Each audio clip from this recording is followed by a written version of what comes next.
I spent today doing something which I have not done in a long time. I took and devoted the entire day to being saturated in and ensconced in the world of news, not TV, but everything involving the internet and the like, social media, X, websites, Fox, every everything you can imagine, every reaction, every interview, every show, every take, every poll, every expert, every language expert, every body language expert, everybody who has ever existed, ever, ever, everybody. I went through specifically, and my head is about to explode. I was overwhelmed. I'm serious. I've never done this before. I swear to you. I spent like the entire day just going through and just getting a feel for everything that was out there. And don't ever do this. You will lose your mind. I can't put it into perspective. I can't tell you how and what it will do to you. The level of corruption and lying, the misrepresentation, the open and notorious, fraudulent reporting and the like. This, I've never seen a debate and an event. And this on top of 9/11 and everything. I have never seen anything like this. There is no way that the average person could possibly ever figure out what was going on, ever find themselves in the position of being able to sort through what we saw and what I saw today. None. This is the biggest joke anybody has ever seen. Why this man does it, I have no idea. They propped up a woman who double, triple teamed him, and nobody cares. Nobody cares. The lies, I don't even know where to go. I don't. And then this ridiculous, these quizzlings, the people that I despise the most are these individuals from the world of the, oh, I don't know what they're called, the conservative TV and the like. Well, I thought he was a bit weak at first. Well, everybody had to weigh in to see if they could figure a new way to trash this man. That's exactly what they were doing, to trash him. The way he didn't react right. He seemed old. He seemed tired. He seemed this. This is not the election. Let me say this again. This is not the election. This was a debate, but because everybody had something to do, because there were debate parties and debate references and debate everything, because everybody had to say something. Everybody had to weigh in. It was a joke. And in my mind, I am telling you, and I promise you, and I want you to listen and listen like you've never listened to me before. And believe me, this man is going to win. He is going to beat not her, them. He is going to beat them. Today was the first state, I believe it was it Alabama I just read? I just read this, and this made me think, oh, that's right. It was today was the first 2024 general election ballots are in the mail today. And I believe it was, yes, Alabama officials began mailing them. And just as I had told you, just as I had explained, just as I had put out for you or explained to you, there are these white little postal boxes where they're just lining all of the ballots up. putting them out for you to see, lining them up to be mailed. And once they go out, and by the way, we don't know anything about them, whether they've been checked, cross-checked, double-checked. We have no earthly idea. But what we are seeing is something which is so incredible, so mind-boggling. I don't even know how to put it into words. I don't know how to put it into words. What this man did yesterday, anybody who was listening, anybody who listened would have realized right away he is the only person of the two who knows what the hell he's talking about, who actually has something to say. Now that was here. The next aspect of today, which was just a day I hate, is September the 11th. 23 years ago. 23 years ago. Kids in high school. Kids in college. They don't remember this. How could they even know? How can you put this into perspective? It's kind of like an expression. It's an expression of what happened. It was so horrible. And I got to tell you something. I please don't go down that, I hate to use this term, rabbit hole. Don't. 35 Duluth says, I watched it all. Don't care. I already know who I'm voting for. It's not her. Absolutely. And you just spoke to Duluth. You just spoke the ideas of more people. I don't know what these people are talking about. They're talking about niceties. They're talking about how she appeared, her look, her posture, her count. What does this have to do with the plan? What does this have to do with leadership, with governance? Nothing. Nothing. The plan, anytime she even remotely articulated her housing plan, is absurd. It doesn't even make any sense. It doesn't make any sense. Did you hear what I said? Soul says bias against Donald J. Trump is so bad that it's going to backfire. American public is going to see through this, and how the machine is openly working to sink Donald J. Trump. Could not have said it better myself.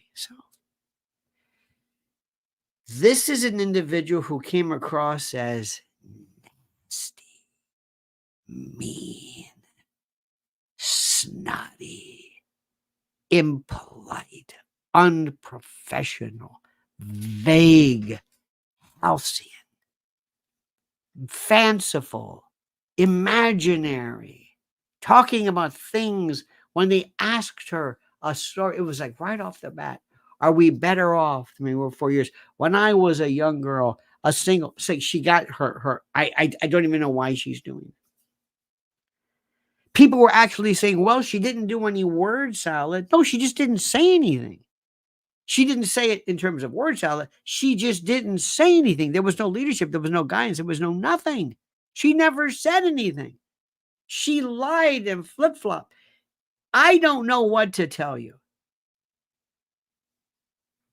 Do you think that they think that these stories, and you may not think it's a big deal. You might think that cats and pets being eaten and consumed, do you think that's a big deal? If you were listening to this for the first time and you had no idea of what was going on in the world, and you found out that this is going on. Mio Dell says, me too, Lionel. I feel your pain. I am sick at heart. Oh, there's a part of me that thinks, how can this happen? And how can this, how do we say this? How does this happen? I just want to go through this. Do you think, though, and this is the most important thing. Do you think the stories of these cats and kittens, and thank you, Kevin, member for a month, do you think these stories are phony? Do you think? OA says, why do I have a feeling that Trump respects Kamala more than John?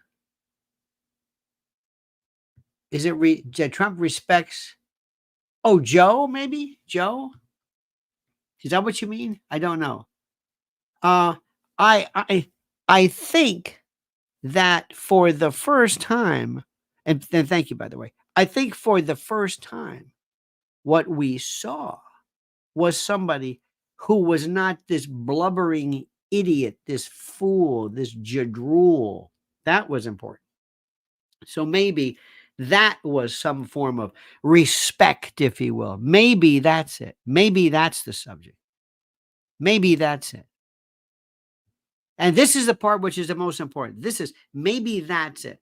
Maybe there was a thing where they realized, you know what, she's not as bad as we thought. She's not laughing, but all she did was she took away the cackling and the word salad and the nonsense about the yellow buses and community banks or the banks of the community and all that kind of jazz. That's the only thing. What I'm trying to tell the rest of the people and the folks of this beloved and beautiful country of ours is that you have to recognize something which is really critical. This is a woman who has no business doing this. She was plucked out of obscurity to do this for reasons nobody can understand.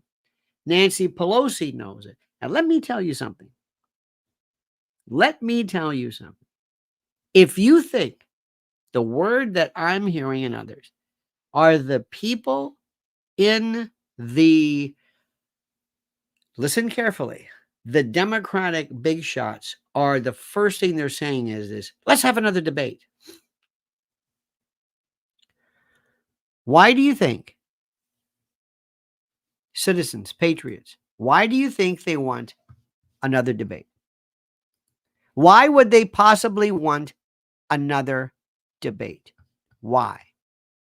If she did great, if she nailed him, if she destroyed him, if she was the victor, if she absolutely put the lid on him and scotched any plans of his, why do you think she would say, or they would say, we want another debate? Why? Because they know she lost. It's T.S. She lost. She's reading the internals. She's looking around and they're saying, we're not going to make it, boys. This is, or girls, it's not going to work. All we did tonight, all we did was people realize, hey, she's not a complete idiot. That is not enough to get you elected. If they think that all of this talk, ladies in particular, did you find all of this abortion stuff? What was this about? Do you think abortion is the number one consideration of this country? Do you think that? Irrespective of what you think with your pro-choice, do you think she showed more passion, more interest, more stories about abortion? This was so arranged, she knew every question. She knew everything. Do you think this resonated with anybody? These stories about we have to go next door and you're inside the car and you're bleeding. And I'm not trying to make fun of this. I'm not trying to, but you're hemorrhaging. You're hemorrhaging in a car and you're falling apart and you don't know what's going on and you're unable to, and you have, do you think this is what people say? Yes, finally, we're going to get to the bottom because Donald Trump is going to rid this country of abortion. Do you think anybody thinks this? Do you think anywhere somebody's saying, I can't wait to hear what she says about abortion? Freedom says in Pennsylvania today, Biden speaking in front of a room of MAGA supporters, a photo of Pops wearing a Trump hat. Kamala lost it big time. Joe looked kind of happy wearing it. I saw the same thing.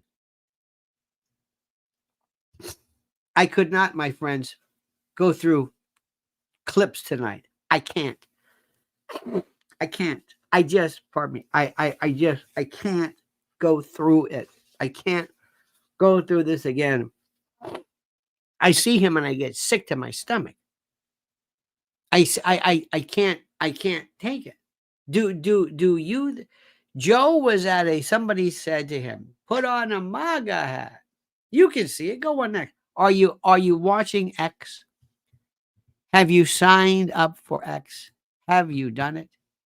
Have you done it? Have you follow me? Are you following yours truly, Uncle Lenny, on X or Twitter, as we call it? Are you? Are you doing it? Please. I'm telling you right now, it is the best version of this, because there he was today.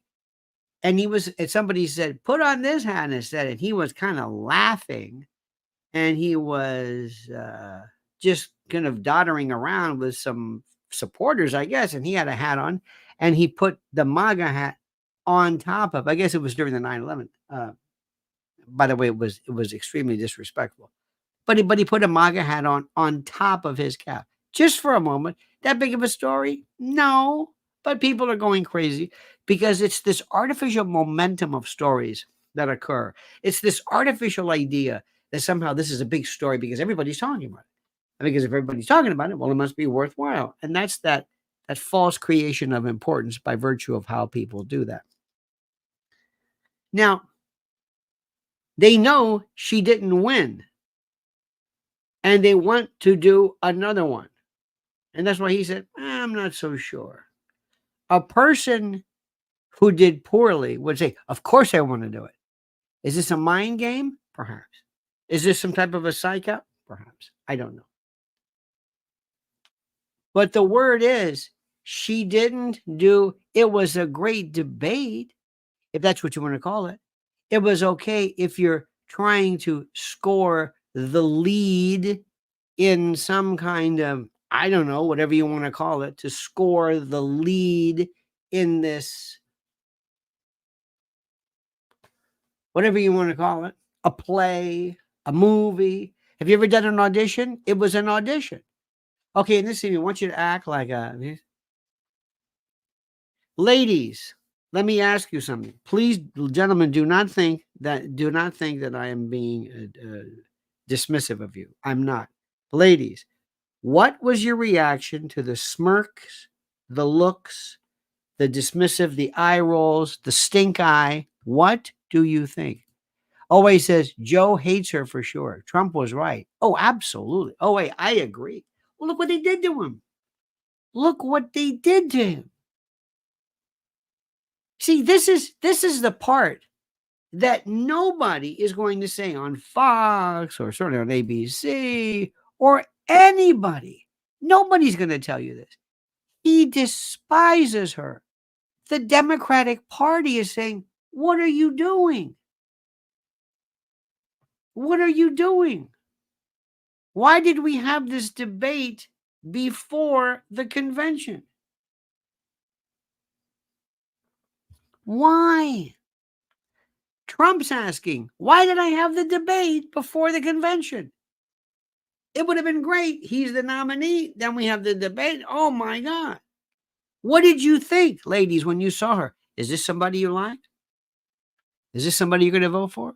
Is this a woman who connects with you? Do you feel her, not her pain, but do you feel her presence? Bobby Dowd says, at least Canalita stuck with one accent this time. That's true. The sound of her voice curdles the milk in my fridge. Literally, bro. When I hear SD Palti, this impersonator, when she sat looking and just doing this, it was disrespectful. It was almost like playground. It was petulant. It was rude. It was discourteous. It was improper. It was exaggerated. It wasn't presidential. We never saw that. We never really saw that with her. We saw her in these stupid, silly things with Tampon Timmy, but we didn't really see her when she's left to her own devices. Is this a woman that you thought was in any way representative of the office of president? Can you imagine her standing next to Putin or Xi Jinping or Erdogan or whoever it is? or Macron, or just at a G7. Is she going to do this? What would be more embarrassing to have her? Do you remember years ago when Ivanka Trump, I think it was a G7, and she walked up?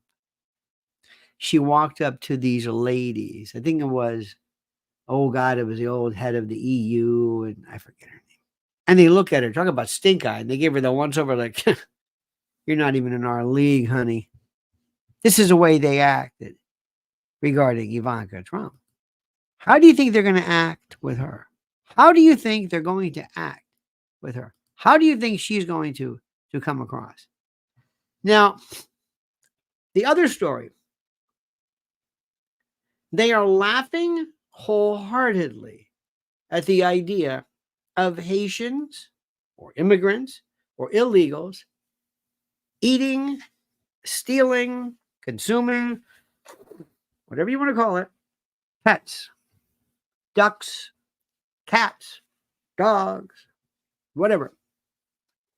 It sounds horrific because it's true. You can hear people now, how prolific a problem it is, we can argue about that all day long. You can hear the Federalist has even suggested they're playing recordings, police reports, people going before, unless you think it's just one big conspiracy theory, a bunch of people down the rabbit hole. There they were, absolutely, positively, one after another, reciting this horror, and they're laughing at it.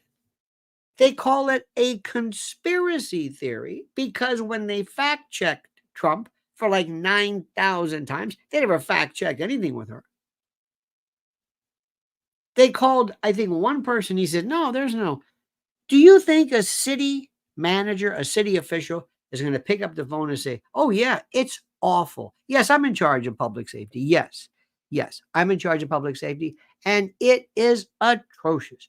It is one of the worst things I've ever seen in my life. It is so horrible, so terrible, so awful, so ungodly. It is worse than anything you've ever seen in your life. They don't do that. Trump was absolutely correct. There are people from other parts of the world who do this stuff. And I'm sorry to tell you this, and it may bother people, but instead of saying, let's get to the bottom, they're laughing at it. And they're laughing at you because they know that all they have to do to shut you up, the only thing, is just say it's a conspiracy theory. And that's it. They call it a conspiracy theory. That's all that is. And when they say this, you're supposed to back down. You're supposed to back down and go away because you're crazy. You're crazy. And that's what you do. Don't you understand this? This is what you do. And this is how you're trained. This is a conspiracy theory. Somebody was suggesting, did you see that the earrings, and they're arguing back and forth, I don't know, but somebody suggested, they say, hey, these earrings look a lot like these earrings that were used as either headphones or whatever that could perhaps be used to transmit and to pick up sounds or whatever. Okay, that's the story. And what was interesting about it was, I found it absolutely fascinating. They said, no, that's another, you got it, conspiracy theory. Oh, he says Kamala would sell her soul for fame. Her soul, her everything. You're right. Her soul, her heart. It's Kafkaesque. Kelly McKinney said, Lionel, she reminded me of a snobby, mean mom at the school PTA meeting. Yes, like Harper Valley PTA. Like a real mean girl. A mean girl. This is the part that gets me. So there was this story about this, and they immediately said, these earrings. And now I don't know the first thing about it. They're saying, no, they were actually Tiffany or whatever. But I'll be damned if they didn't look exactly like, what was it? I'm going to say something to you, and I want you to listen to me. Do you think, have you ever seen Get Smart? Have you ever seen Naked Gun? Have you ever seen any cop show where they're able to go and they've got a guy in the lab? Do you think it possible that maybe somebody from the FBI, CIA, whatever, military, somebody may say, I got something you might be interested in. Well, it's not really operational. Everybody knows this, but we make sure that it looks like something that you see. It's got to look like something. If we're going to have a watch that is recording voices, it's got to look like a Rolex or whatever. It can't look like a non-watch. Clapton says, the fist on her chin was so artificial and nauseating. You're right. It was this weird. It was this. How did they miss this? How didn't somebody just go to her? She looked at it. She showed contempt. She showed that she couldn't be a big girl. You don't know what the internals are. You don't know what the internals are. You don't know what this is. See, what you saw was have you seen these graphs? Don't you love that? They have that different graph. Oh, here's a blue graph. Oh, this one. And they're trying to give you the idea these valid or these worthwhile metrics that supposedly mean something. Are you kidding me? They want you to completely and totally forget everything in your your worldview. They want you to forget it. And I'm telling you right now, the internals that they got are different. You will never see them. You will never, ever be a part of it. You will never see what they're thinking. You do not know. Now, here's the bottom line. What nobody is saying. Nobody cares. Ladies and gentlemen, would you like to hear a little bit of history? Great. I'm glad because you're going to hear it. Do you remember Trump's first debate with Hillary? Do you remember it? Anybody? Who remembers it? Anybody?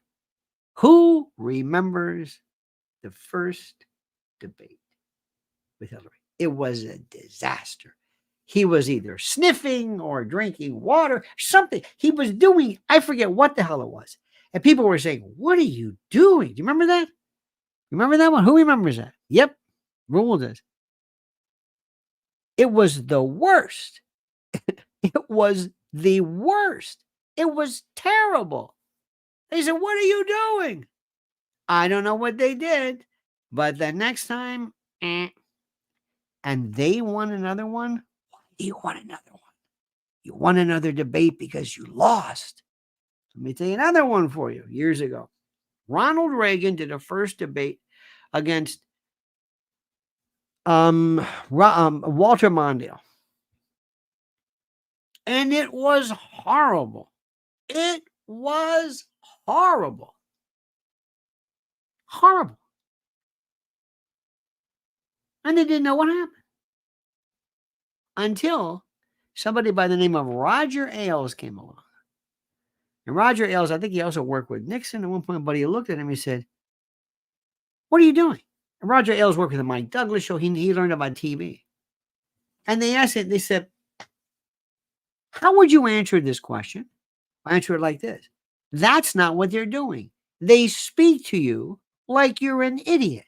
They give you note cards, and you're thinking, first of all, who is this person giving you note cards? That's not the way you do it. That's not the way you do it. You don't want to give people, I told you this before, you give people feelings. And if you have 15 subjects, whether it's the economy, this is something which is, you have to teach people something about it. And you have somebody say, this guy's good. Let me ask you something. I hate to do this, but If you're a doctor and somebody you're going in, you're talking to the family of somebody who's sick, not it's not the end of the world, but it's serious. How would you like that doctor to be? How would you like that doctor to be? Doctors have to speak to people in a way that conveys the idea of hope and understanding. Let me explain this to you. I'm going to spend some time with you. We're going to explain this spot on your lung or this, and this is what it is. I'm going to dispel your fear, and when I get done and I walk out, you're going to say, I love this guy. I feel glad. I feel so much better. I want to come to him again. He knows exactly what to tell me. He's so smart. He learns. That's the way. And the way I would do is I would sit there with Trump for the longest time and I'm saying, I want to convey to you feelings. I don't want to give you facts. You know the facts. I want to talk to you about we're going to be an actor, not actor that you don't mean this, but actor that you're conveying something. You're conveying an idea. And I want people to be riveted. And I want you can look at her sometime, whatever you feel comfortable with. This has got to be vintage you. If it's not you, it comes across staid and stodgy and manufactured. You've got to talk about something. You've got to say things in a way that makes people say, oh my God. If you told somebody, you have no idea the people that are in our country. And I don't blame this current administration for looking the other way. See, I would have done something differently. I told you this before. I want her to freak out, and I want people to say, remember I told you the other day, I said, my goal is simply this. I want the world to say, did you see that? I don't think people are saying it. There was not a moment where people said, I talked to people today, friends, I got these calls. Did you see that? I said, can you think of one moment where you thought, oh my God, it's over? He goes, no. I said, of course not. What are you talking about? Can you think of one reason, one time, one moment where Trump completely blew it to such an extent you think that's it? That's the end of it. We're done. We're finished. We're through. No. Did you see any moment where she absolutely established herself as some kind of a wow? Was there a wow moment with her? Not one. Never. You heard this before. When you heard her speak, be honest. Wasn't there a part of you that turned off? You say, oh, I've heard this. I've heard this. It's when she does that. And I feel, didn't your sincerity light kind of turn off? Johnny Lai says, this wasn't a debate. It was a debut performance for an intellectual or ineffectual simpleton. But it failed because she had all the cue cards. Yes, Johnny. She knew ahead of time. So if he wants to do it again, I want you to go there and I want you to sit there and I want you to talk about things. What is the thing you want to tell people about crime? What is the thing? What is the thing? Think about it. And you can have we'll have a group. It's worse than you think, easier than you can to fix it. Do you know how easy it is to fix this? It's simple. And I don't know why they don't want to do it. I don't want to read into that. I don't know. But I don't understand it. It's something I can't figure out. Can you? I don't understand it. You don't shut down the border. This is not the border. See, I hate that word. I'm thinking Texas, Mexico, crossing the river. No, these are airports, buses, planes, taxis, trains, people being moved in swarms. Don't say border. It's not our border. Get rid of that word border. Why? Because you've habituated to it. You've heard the border to the word to such an extent, you just turn off everything. You just turn off everything. Everything turns off. You see border. It's like the word inflation. Don't say inflation anymore.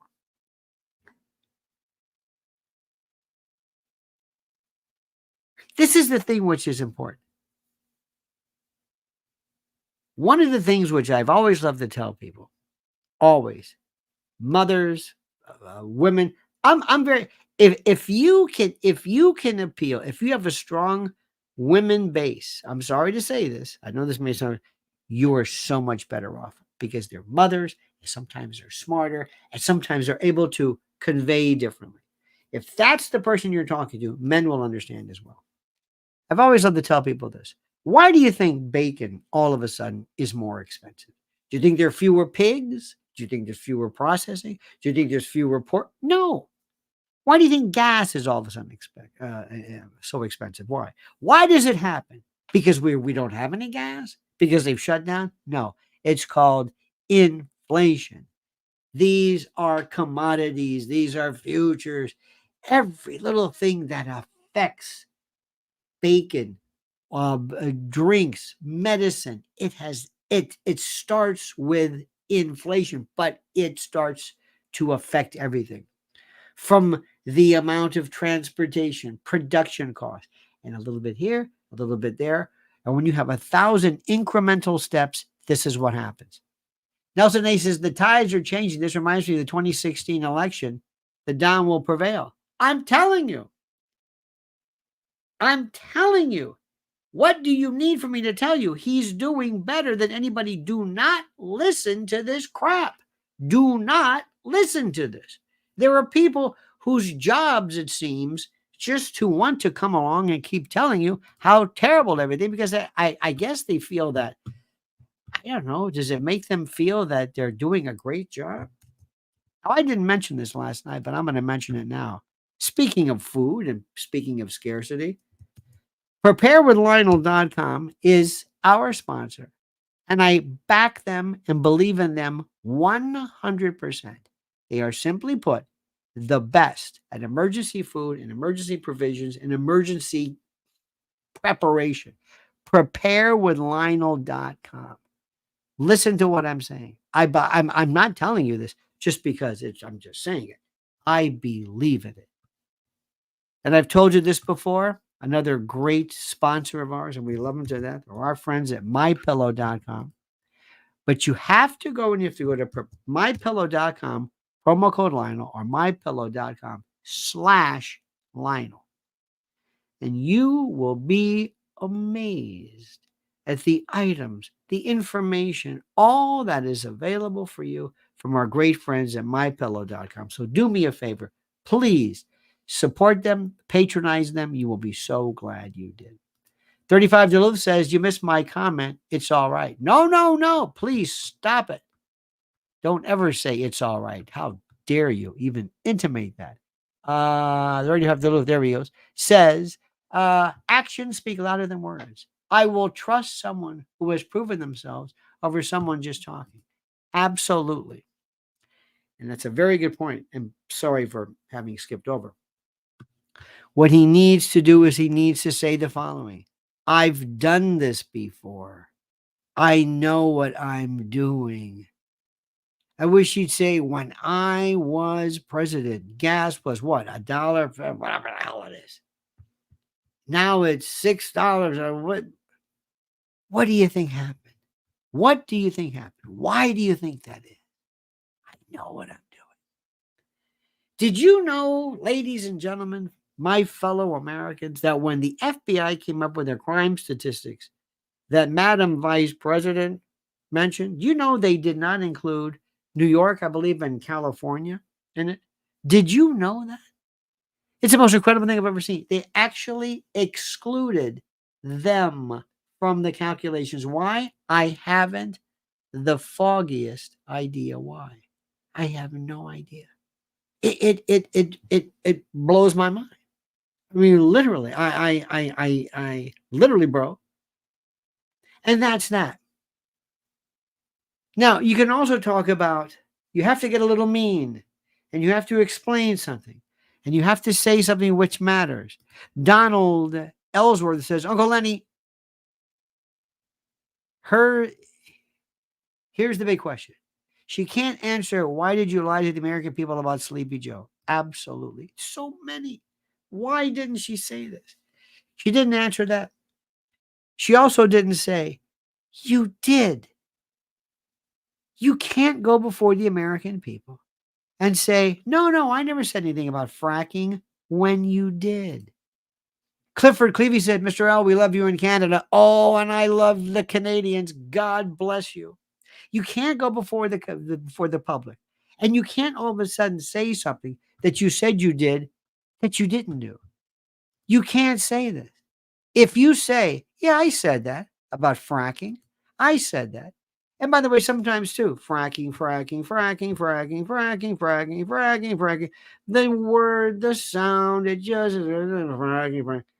I understand that can be a problem. I understand. I grasp that. I really, really do. I understand it. She stood before you tonight and said, "Oh no, no, I've always been for fracking." No, she hasn't. She told you maybe she's nervous. Maybe she's not a bad person. Oh, I love that. Patronizing to the nth degree. She's not a bad person. But she told you that she and Tim they own firearms, but she has it in a safe place. Madam, you don't need firearms. You have the Secret Service. You see those people out there? You can't. There's nobody in the actual hall, but the people here in Pennsylvania, especially in Kensington.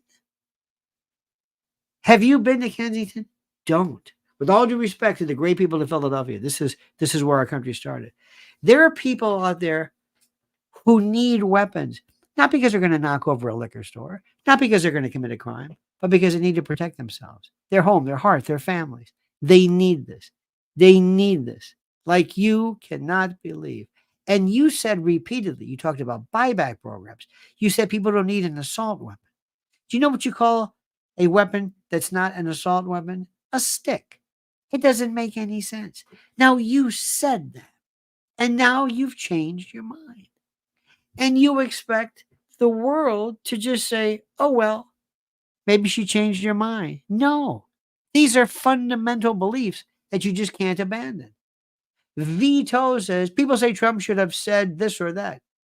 He can be more articulate, but they discount the scowl of a tepid biatch that makes her so unlikable. Oh, absolutely. Crypto Domini says, Uncle Lenny, please read aloud my previous sentence. I will do that. I'm so sorry. Carla, the cooking CEO, says, why did he not answer yes or no to abortion ban question? I don't know this. He didn't. There was a couple of things. I do not know that. I do not know. Is it critical? No, but I'm with you. Do you understand this fixation with abortion? Do you understand how I don't like the word? Listen. I can tell you. Quote. He says, saw a shop owner of Springfield. He says they gave licenses to drive with no restrictions or implications of laws to be broken. Thank you, crypto. 2 Haitians. I'm sorry, but it's true. 2 Haitians. Now listen, unless you've been there, he didn't answer this question. So what? So what? I'm going to tell you one little trick, which is the most important. I've said this before, especially if you ever go on TV. Never, ever let them ask you questions. You're going to say what you want to say. Period. Now, when it comes to if they say, Mr. President, what is it that you want to say about abortion? It's coming up. Mr. President, and this is in my pre-interview. She is going to say that you were somehow behind a move to ban abortion, to make it illegal. Mr. President, what do you say about that? What do you say about that? And let him just talk to me. This is in the preparation, and I'm going like this. Great. Here's how you answer that. I am telling you right now, I will now. Here's the problem. If There is a house. If the majority of the country were to actually want a federal ban against abortion, which I cannot believe this. And he can also say, I will never tell you what legislation I will and will not sign because I don't know how it's framed. But he could say it. I will tell you that if I'm your president, I promise you, I'm telling you right now, I will never, this is true, ever sign anything that permanently bans reproductive rights or would result in a woman going to prison for having an abortion, because that's what this is. You're making it unlawful, illegal. And if a woman were to do this, you've now made her a felon and perhaps a murderer, and she's going to go to prison? No, not in my country. Now, let me ask you something. How do you like that? If I said it like that, if I said it like that, we talk about right to life, and that's wonderful. Do you want to be in a world where women are going to go? If a woman wants to terminate a pregnancy, which, by the way, I am not for, but do you think that I would be a part of something? I would sign a ban that would make her no. That's it. Be done with it. Move on. And you've got to say it in a way that the people will say, "Damn, I never thought about this," because nobody ever thinks about what it means to prohibit abortion. They don't know what it means. They don't really understand it. They don't get it. Now, I want to say something too before I forget, and we'll come back to this, which is important. Did you hear them talk about the Central Park 5? It wasn't that big of a deal last night. In New York, it was. If you want to go down, not a rabbit hole, I hate that phrase, but it is very complicated stuff. Larry Elder, my good friend Larry Elder, did a wonderful interview. I think it was an Epic TV, or I don't know, but he interviewed the case detective at the time.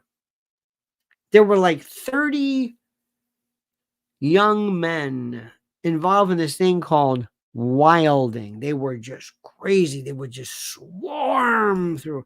And they came upon this woman. Her name was Maylee, or Mei. She's the Central Park jogger.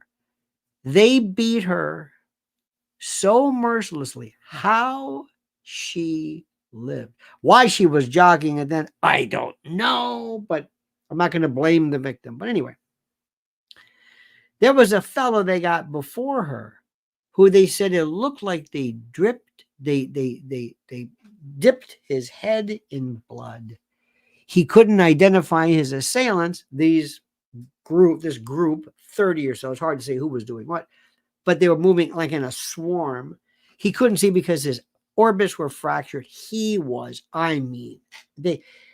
it's one thing when you're involved in, but you've seen these TikTok or these videos of fights where they crush people's heads. I mean, it's not just a fight. It's this brutality.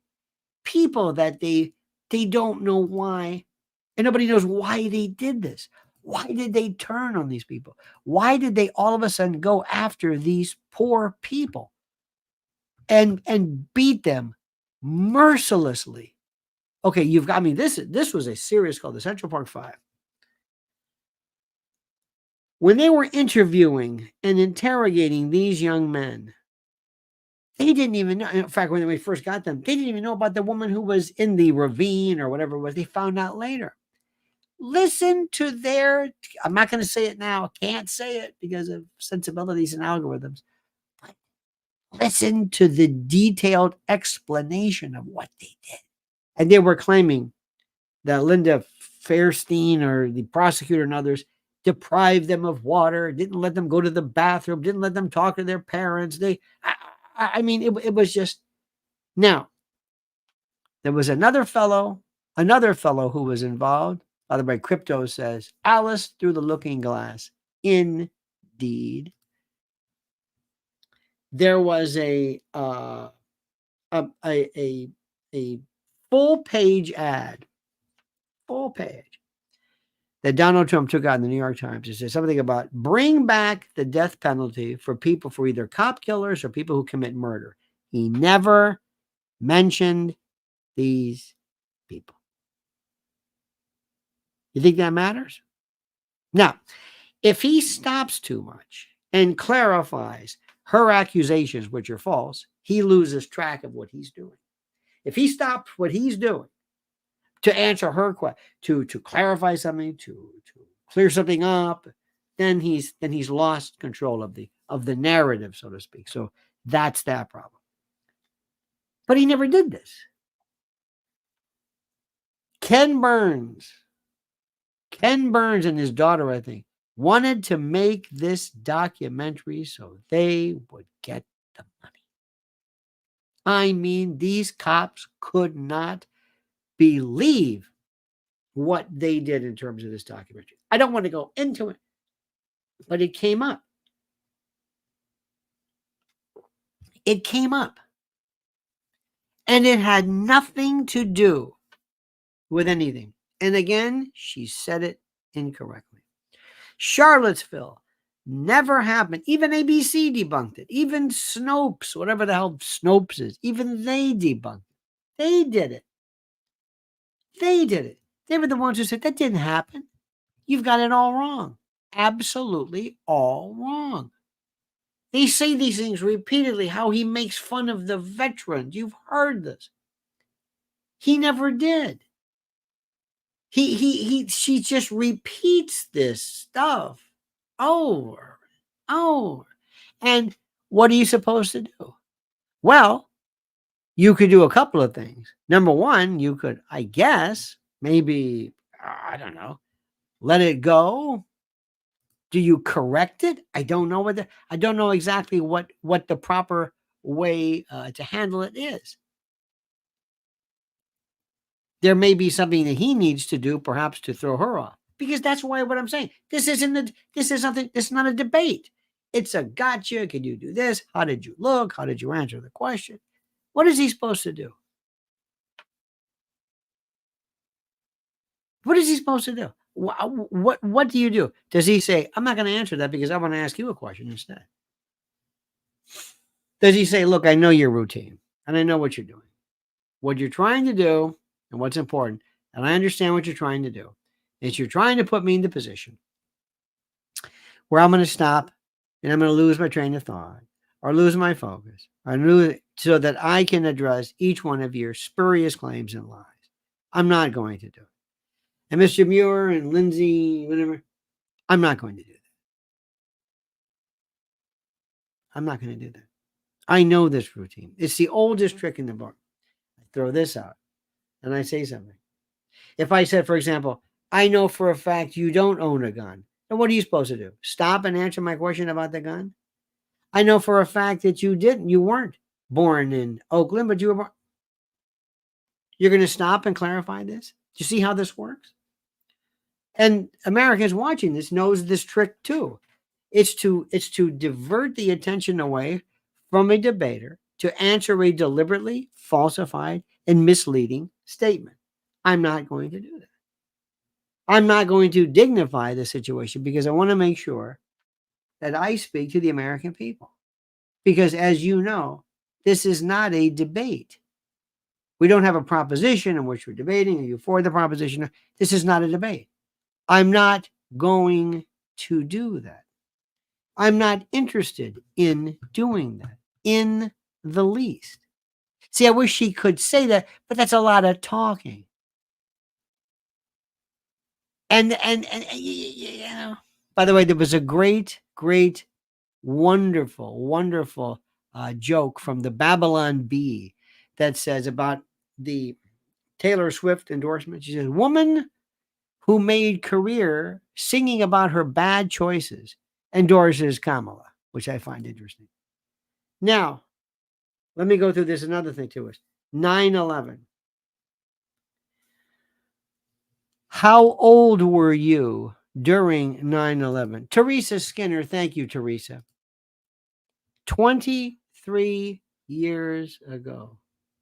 23 43 years ago. I was 43. I remember that day like it was yesterday. And it started off so benign, so didn't know what was happening. I was watching channel 4, or I don't know why. I don't really have it on, but it was something. It was our local NBC affiliate. And a plane flew into one of the towers. I thought it was a plane. It was a Piper Cub or something. I don't know why. I just did. And I said, this is the weirdest thing in the world. And I called my father at that time. I said, are you watching this? Are you, because he's in Florida. Do you have TV? Or, of course you have TV. Are you watching this? Are you seeing what this is? This is the damnedest thing I've seen. Have you seen this? No, I didn't. This is really weird. Have you seen? No, I haven't seen it.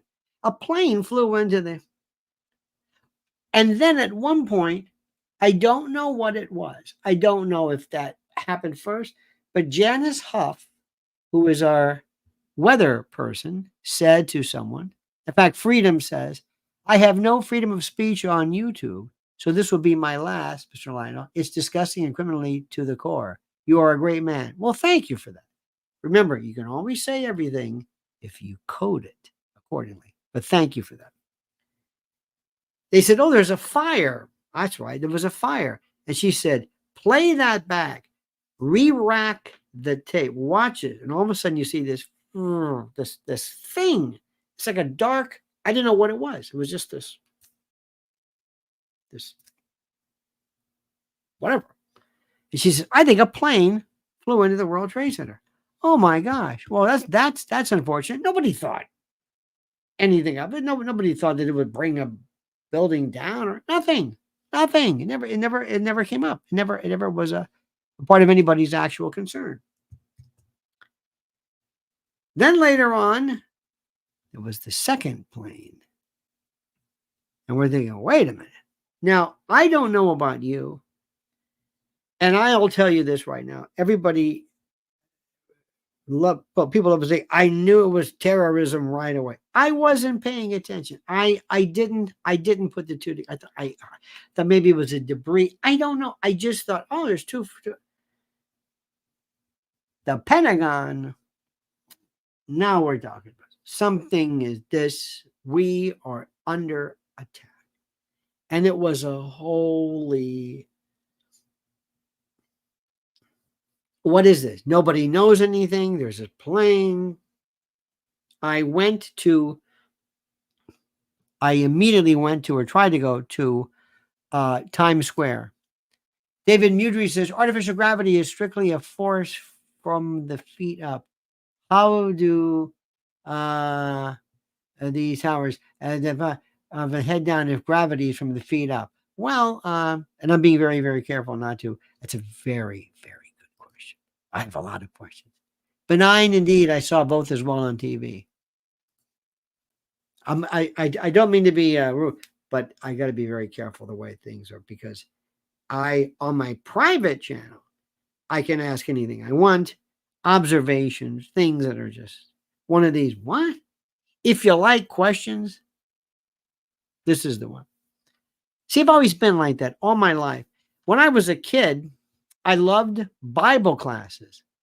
Vito, by the way, says, I was 28. I lived in New Jersey at the time. I grew up in New York. I was at my job in New Jersey, 20 minutes away.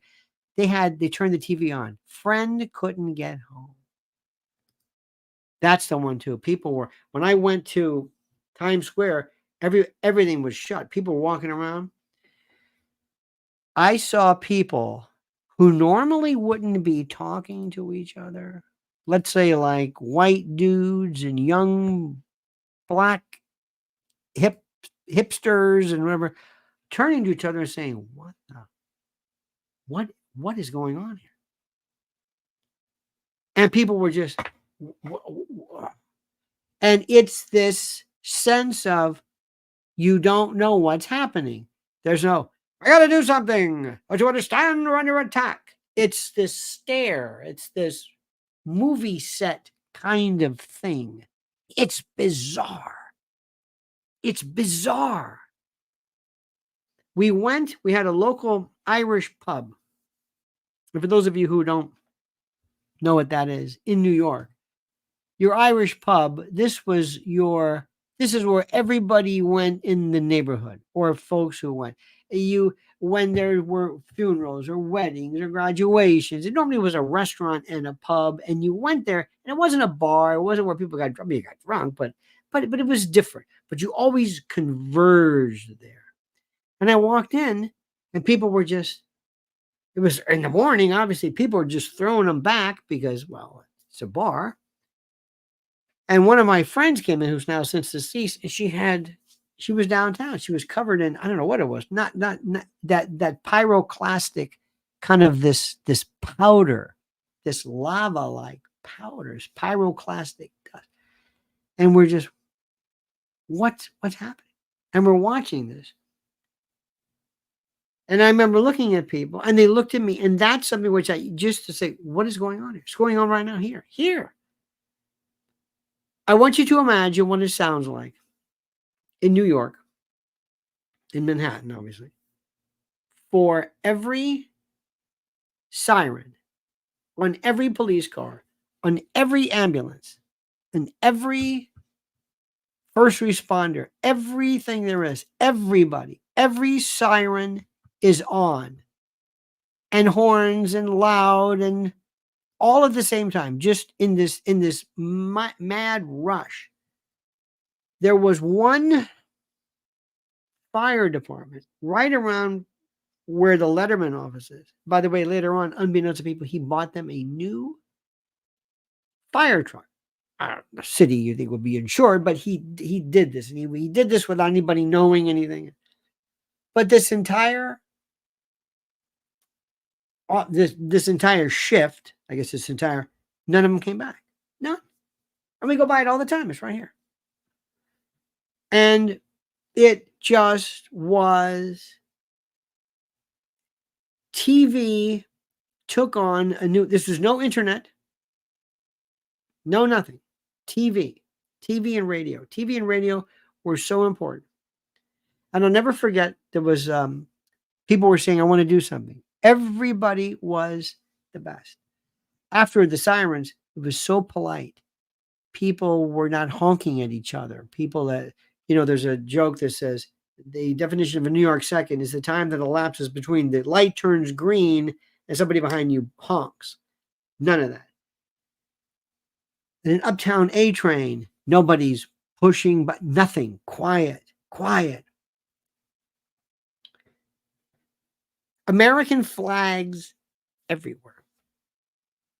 People at corners, thank you, Spiro. Thank you, sir.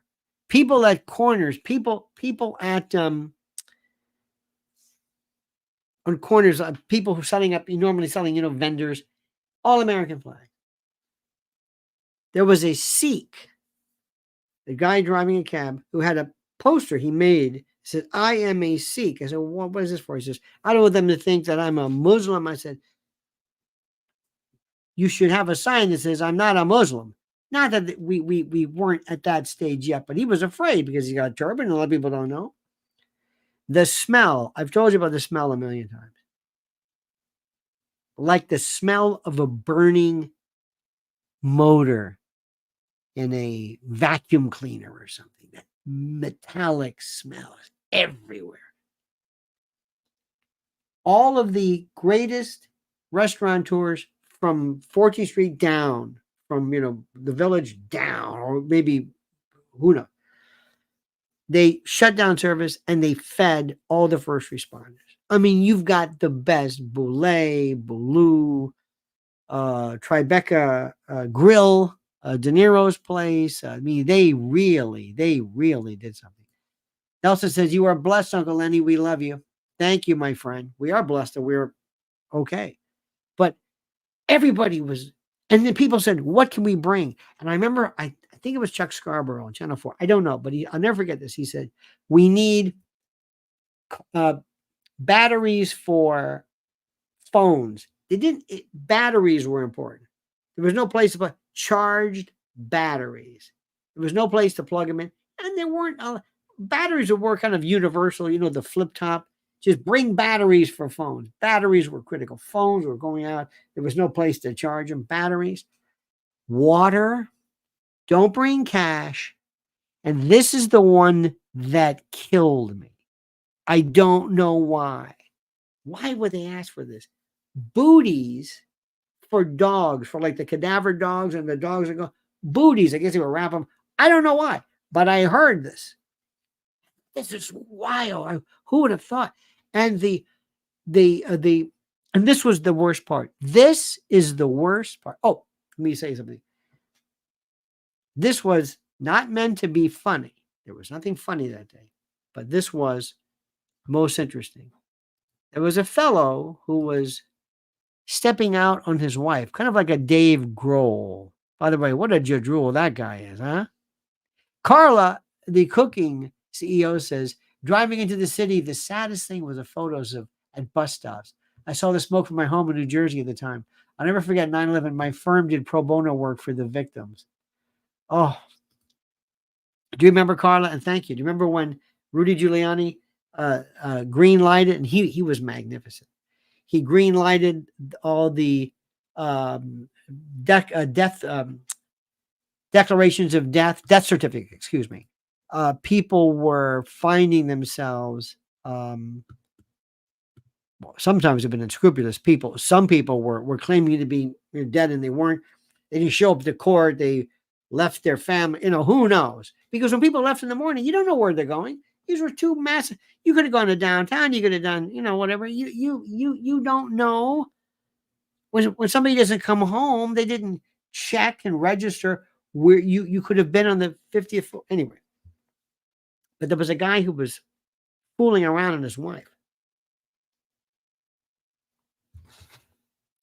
And she calls him up. Oh, and he happened to be a security guard. This was in, I think, the Daily News. You can read this. He was a security guard or something downtown at the towers. And his wife calls him and says, how are you doing? And she's watching it. He goes, fine. He knew. He had a place somewhere in Brighton Beach or something. I don't know. Something. He was with his girlfriend. So the story goes. She said, so, you near a TV? Yeah. He goes, turn it on. What channel? Any channel. Now he looked, and there was the site of the building that he was supposed to be the security guard at. Wow. You mentioned the pictures. You mentioned the saddest thing. This is the one that killed me.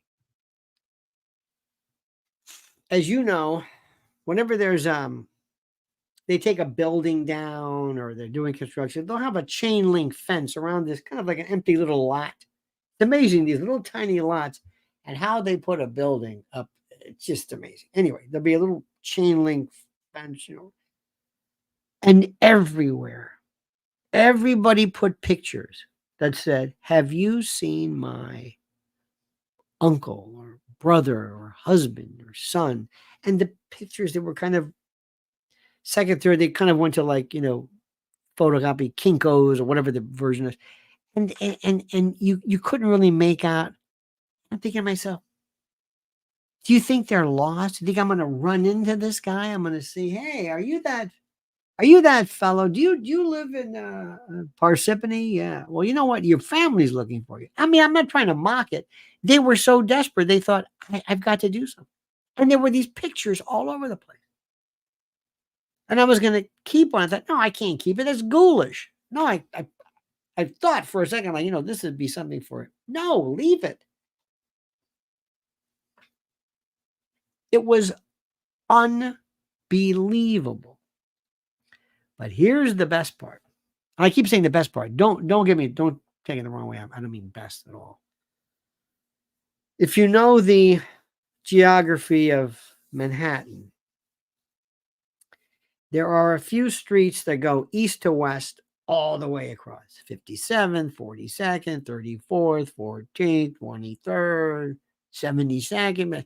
They go all the way across. And 57th is huge. It goes from the East River all the way to the Hudson. Straight down. And at the time, I was in Hell's Kitchen, kind of near 10th, 11th, something like that. About 10th. CBS is there, 60 Minutes, that kind of thing. And that night, as I walked out on 57 and looked down, everybody, and I mean everybody, I don't know where they came from. They took candles, the paper plate, they put a hole in the candle, they lit the candle, they held the candle in front of stores, in front of doorstops, from the Hudson to the East River, all the way down. It was eerie. There was these little parks they have. These little parks. One's called Balsley. It's like 57th and 9th, And it's this somebody came up and just handed me this candle. And nobody's saying anything. Nobody's doing anything. They're just David Mudry says, New York Times, October the 2nd. Scarred Steel holds clues. A very interesting read. Oh, yes, indeed. Johnny Mass says, I remember seeing a fire truck from Detroit there. Yes. In fact, when you also go to West Orange, New Jersey, there is a 9/11 kind of a lookout, or not lookout, but a part where you look out and overlook, so to speak. And it had people from all over, everywhere, watching this movie. And you just can't believe it. And when you would meet people, by the way, anybody, if somebody who had a lanyard, or somebody was a fireman, anybody, cops too, but firemen could not buy a drink anywhere. Meal, drink, nothing. They were gold. They were just, and I'm not saying this, the NYPD, who always was the subject of TV shows, always was the masculine, purveyors of daring do, they were second to the firemen. Firemen were just, oh my God. Women wanted their daughters to marry firemen. It changed everything. It was considered, in the old days, kind of like they were, laborers and whatever. Not anymore. And it went on, and people just, it was these, and at that time, everybody felt so not proud to be an American. That's the wrong term, but so committed to this idea that we're in on this one. We're in this. We're all in this together, brother. There's a great Cam Fong as Chin Ho said.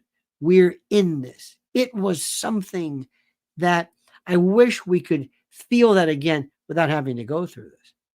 This is before any of the theories, any of the questions, nobody knew. No, we just, remember, there's no internet. It was, 96 started, but it was so nothing like now. Nothing like now. And yet we knew more of what was going on at the time than we do now, which is one of the paradoxes. And I don't know what we're supposed to do when we say never forget. Okay, never forget. Okay. Now, I was listening to people who have made an absolute a cottage industry in dissecting, going through, and I was listening to one fellow today, just for a while, and he was so snotty as to how he knew what was going on. He knew, nobody else knew. Because he's the smartest one, and yeah. And I always believe that if people want to pursue it, whatever the story it is, that's fine. A lot of folks don't want to go there, and I understand why. Listen to this.